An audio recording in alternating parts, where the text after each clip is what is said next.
Welcome to the Family Bible Journey.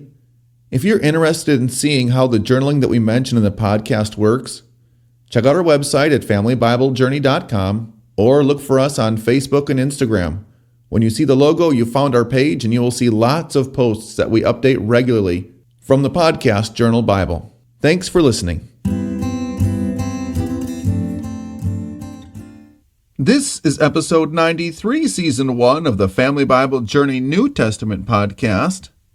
Today we're looking at Luke chapter 16.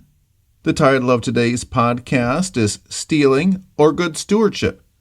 And our key verses for today are verses 13 to 15, where we read, Jesus said, "No servant can serve two masters, for either he will hate the one and love the other, or he will be devoted to the one and despise the other. You cannot serve God and money." The Pharisees, who were lovers of money, heard all these things, and they ridiculed him. And he said to them, "You are those who justify yourselves before men, but God knows your hearts. For what is exalted among men is an abomination in the sight of God." This is the word of the Lord.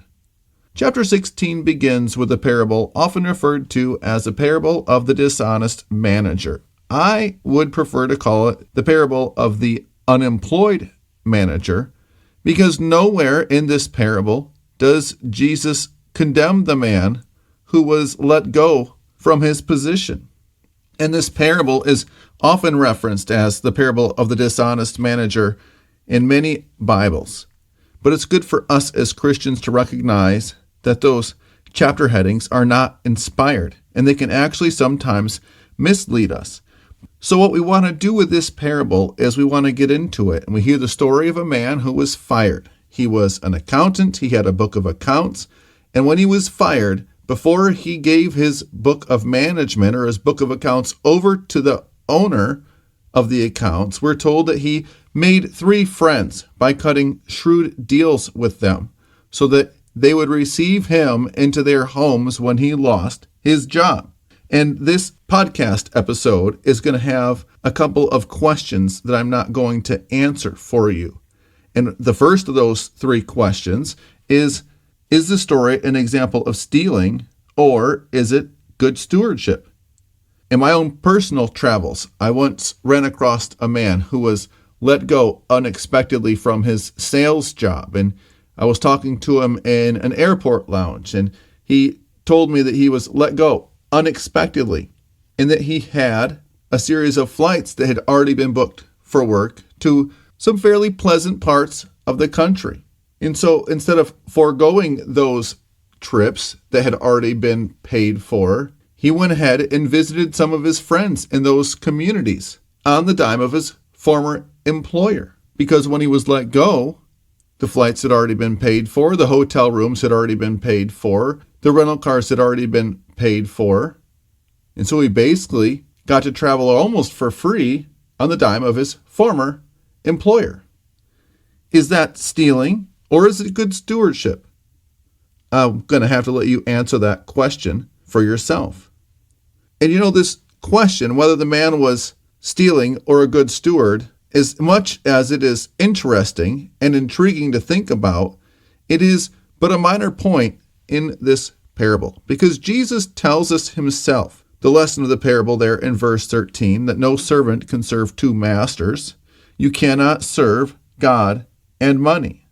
That is the lesson that we are to learn here. And I have a couple of notes on this passage. Chapter 16, verse 9, I have highlighted in green. I also have verse 13 that we just read, highlighted in green. And my note on verse 9 says, "Wealth is a means to an end, not an end in itself. Use worldly wealth to accomplish eternal purposes." And then I have a words of wisdom there on verse 13. It says, "Many who serve God have money. Few who serve money have God." I have a second word of wisdom on that verse. It says, "Godly contentment is the key to happiness, not money." We live in a capitalistic and consumeristic society. There are many people who have been deceived into believing that success in this life, happiness in this life, will be found in the amount of money that they have or the accumulation of possessions that they have. But this is not the lesson that is taught by this parable. And Jesus is telling this parable to his disciples and to the Pharisees, who we learned in our key verses were lovers of money, because there are many people who want to try to serve their selfish passions, while at the same time trying to convince themselves that God is perfectly happy with them spending their time and their money on their selfish and sinful pursuits, as long as they maybe go to church on Sunday morning or at least claim to be a Christian. But Jesus tells us this is absolutely not true. If in previous chapters Jesus called on his disciples to leave even their own families for him, wouldn't it make sense that he encouraged his disciples to forswear the blessings of earthly mammon or wealth for him and for his kingdom? And this is difficult for us, not only because we love money, but also because so much of what we need in this life, and many very good and real things can be accomplished with money, that it is often hard for us as Christians to even know why it is to live in right relationship with money. And that is the challenge for us, is it not? To use our earthly resources to accomplish God's eternal purposes.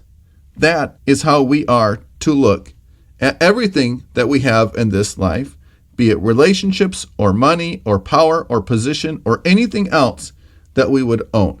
Anything that we would consider ours, we are encouraged in this passage, including our money, to see it as the Lord's and to put it at his use and to accomplish his purposes with it.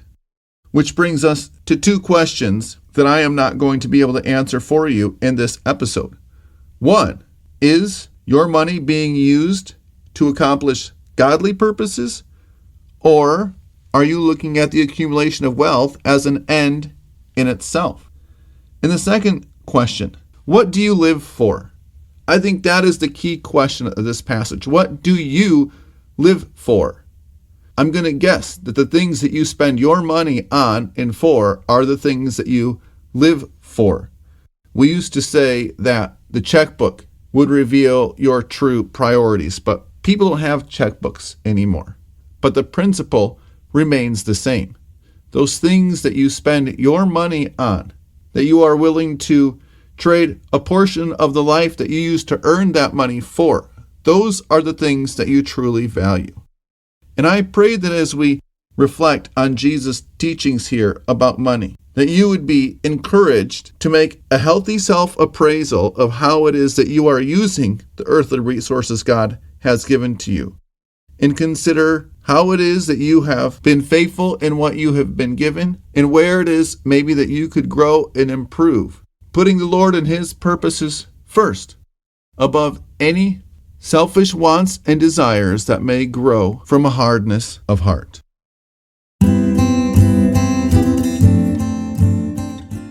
If you appreciate this podcast as a part of your daily routine and would like to become a monthly sponsor so that others are blessed as you are by the podcast, go to FamilyBibleJourney.com to learn more.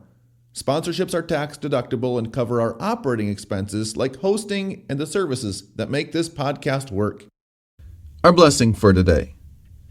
May you live your life for the Lord and his purposes and be welcomed into his glory when your earthly life ends.